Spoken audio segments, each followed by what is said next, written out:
I'm really pleased to be joined this week by Ben Portnoy from Sports Business Journal. Ben, how you doing this afternoon? What's going on, Sam? Thanks for doing this. Sorry, glad we could do this and crank out a pod while I'm in the airport and all that. It's good stuff. Well, you're in the airport because you're coming back from the University of Indiana, or Indiana University, I should say. Indiana University, IU. There we go.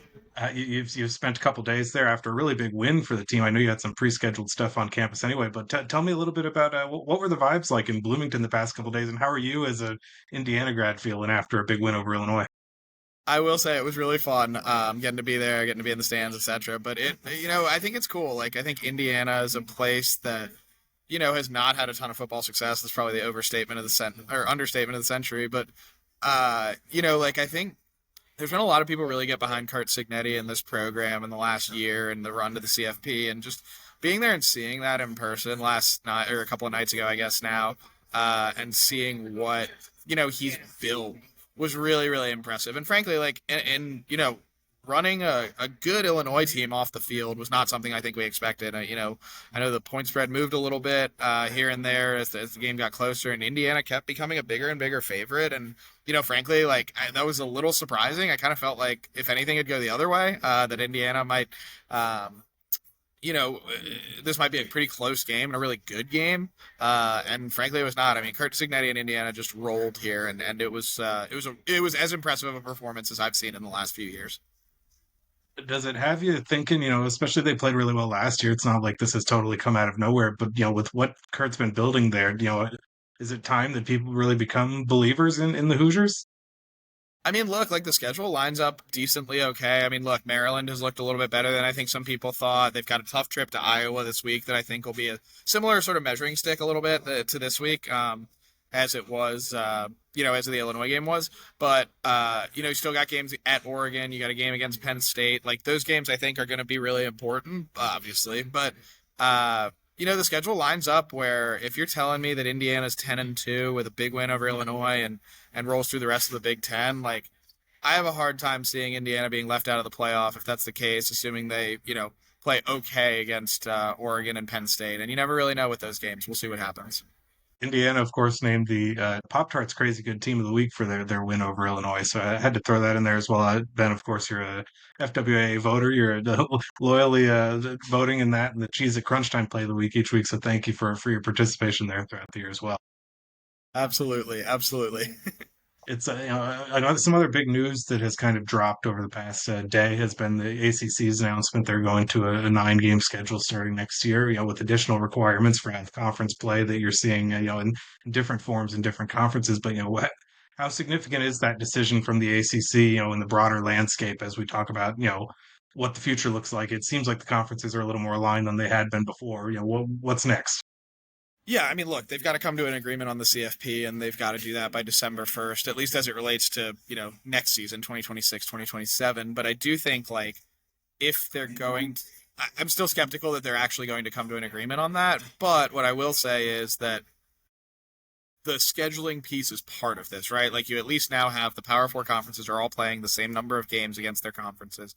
That at least helps streamline things. Like that's been a problem for college football for a long time, right? Where like there's no real consistency in how any of the conferences operate, and it creates this sort of mishmash of rules and regulations and whatever else. And now that you're seeing that, like I think it's a pretty clear signal that all of those conferences are trying to get on the same page. The CFP they'll meet this week in Chicago as part of the Conference Commissioners Association meetings that was previously scheduled, but would imagine that there's more conversation there. Again, I'm skeptical that anything's actually going to be decided this week, but I do think it is possible that it's not totally out of the realm of possibility that something does get decided by that December 1, and if not, I think things keep rolling along with the 12-team playoff, and we'll see from there. I know you have recently talked about the bowl industry in your reporting and what kind of some of these changes mean for bowls, whether it's Cheez It Citrus Bowl, Pop Tarts Bowl, others down down the lineup, with as many as there are.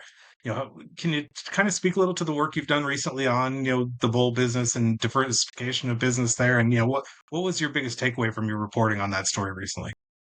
Yeah, so it kind of came about the Fiesta Bowl Foundation, kind of rebranded around the as the Fiesta Sports Foundation, and I think that that's sort of something that was really interesting because I think like there's the reality is a that a lot of bowl organizations do far more than just run bowl games during the year, right? Like there's a lot more that they're asked to do and do, whether it's bringing in international soccer games or running college basketball events or things like that, right? Like or running tennis exhibitions. Like there's just a lot of layers to these organizations that I think a lot of people don't necessarily realize. And so I think that it was interesting seeing a January 1st game take a little bit of a different approach to kind of reflect to the market, like, hey, we're doing something that's super interesting and super different, and that there's more going on than again just a football game. And so I think that once it speaks to the bowl organizations, like, look, I think that certainly there's some questions about like how is the postseason going to be affected if bowl games, or excuse me, if the CFP expands, like does that have a trickle down effect in some capacity? Like I think that's fair to assume there will be some. And so I think if you're a bowl organization, I think it's helpful to kind of diversify what you do and control the things you can control. And I think in any business you want to diversify your assets, right? And I think that's kind of what you're seeing in general. We certainly see some of that here at FCS. Your story noted we've got international soccer through the FC series. We do, youth sports through Pop Warner Cheer and Dance and football championships, which are now moving to Charlotte for the next couple of years, even still under FCS management. You talk about college basketball. We were working behind the scenes, helping with some ticketing around ESPN events, basketball tournament down here. So it really is, you're truly not just a bowl organization. Yeah, yeah, no, definitely, and I think that they've grown more complicated, right? Like in a good way, right? Like there's whether it's international soccer games or whatever it might be, like there's just so much to it, and I think that it's cool for people to be able to see that and recognize that, frankly. We were talking about the ACC earlier, talking about scheduling and how that, kind of stands to change a little bit in the coming years. One thing you might see a little less of is some of these, matchups of Power Five teams against or if I should say Power Four teams against Group of Five teams. Like you had with Arkansas and Memphis the other day. That game came down to literally almost the last play. A really great forced fumble ended up winning the Cheese at Crunch Time play of the week from the FWA. But as you look at the Group of Five, not necessarily going forward, but even just in the scope of this season, you see USF's been pretty good. Memphis has been pretty good. UNLV, North Texas are currently receiving votes in the AP poll. What's your read on that picture right now? And I guess if you want to expand, how does that, what does it mean for these teams going forward as the playoffs sort of take shape? Yeah, no, it's really interesting. I mean, I think this year's been a really funky and sort of an interesting year, right? Like the American looks really, really deep right now. Obviously, Tulane got beat pretty badly by Ole Miss, but largely, like the Americans had what I think has 6 wins over Power Four teams right now, and I think that's more than the ACC or the Big 12, if I'm not mistaken. That's a big deal, right? Like that's a really big deal. You add that together with again to your point, like the uncertainty about how does the Group of Five factor in moving forward to the CFP and things like that. I think it's helpful because I think, look, like college football is at its best when I think it's diverse geographically, when you have a diverse number of programs, diverse group of conferences, etc. And I think that like certainly the landscape has changed and like it will continue to change. And look, like I get it, like Power Four schools have a lot more resources on a lot of layers, but and a lot of levels. But I do think that the Group of Five, I think this year with the Americans start, there's been some other wins here and there as well. I think that speaks volumes to how deep college football is. And I think whether it's the transfer portal or otherwise, like some of those teams are able to compete or at least bring in people that they couldn't have necessarily brought in previously. And it's making a difference. And I think that's really awesome. I think it's really great for the sport. I think it's really great, broad strokes for the sport moving forward, hopefully. And hopefully that gets to remain a piece of it. Now, as it relates to this year, like we'll see. I don't know who exactly is going to work out in that sort of crunch of American teams. I think probably it's fair to assume that one of those teams will get the Group of Five bid, but there's a couple that have looked really, really good. So I think again, Tulane's looked good. Rice got a big win. I don't think they're necessarily making the run to the playoff, but that was a big win. I think they're 3-1 for the first time since like the early 2000s. Army, I think, is still really, really good. There's some others, and I think it's going to be a really fun race to follow. As we talk a lot about the top 25, I know in a few weeks we'll have the CFP poll, which will be another thing to dissect and debate. But for now, a lot of focus been on the AP top 25, scrutiny about the process, potential fixes. I know you've been a voter in the past yourself, you know the process inside and out. What's kind of most misunderstood about the poll and how it comes together each week? And if you could tweak or modernize the system, what kind of changes might you make?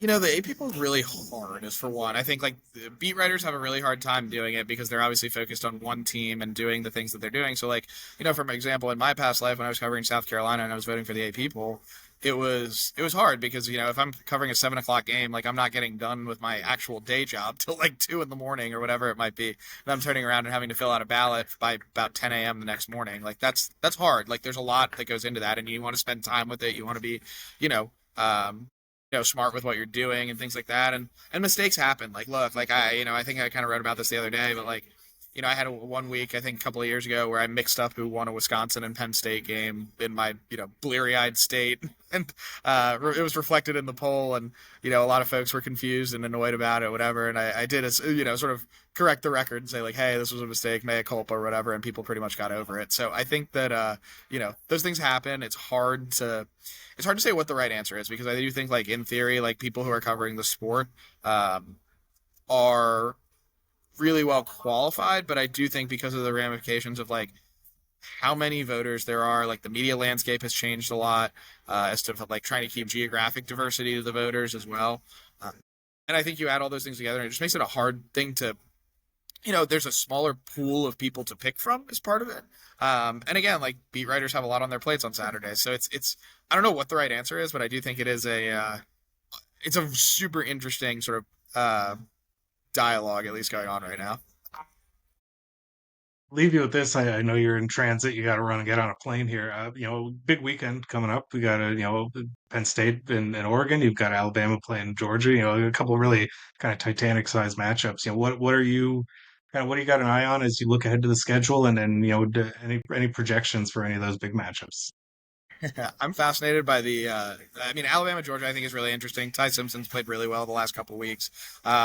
Georgia we looked a little bit susceptible in that Tennessee game defensively. I think that becomes a really interesting matchup. I still think Georgia's the better team. I'm still not totally sold on Alabama. I think Georgia wins that game. And then the Penn State Oregon game. Like look, like I think Oregon's really good. Dante Moore has looked great early on in the season. The offense has looked super efficient. But Penn State's different, and it's a whiteout game. It's going to be a big crowd. It's going to be loud. It's going to be rowdy. Uh, we kind of circled Penn State going into the year that this was going to be like sort of not necessarily championship or bust, but like this felt like a top three team in America. And for me, like I think they were my national champion pick. I don't know how I feel about that right now, but in the spirit of that, I guess I'll go Penn State. Penn State over Oregon on Saturday. So we appreciate the time again, Ben. Ben Portnoy, SBJ. Make sure you're reading what he's writing and tweeting. Ben, safe travels, and we'll catch you down the line. Appreciate you, Sam. Thanks for having me, man. Take care. We'll talk to you soon.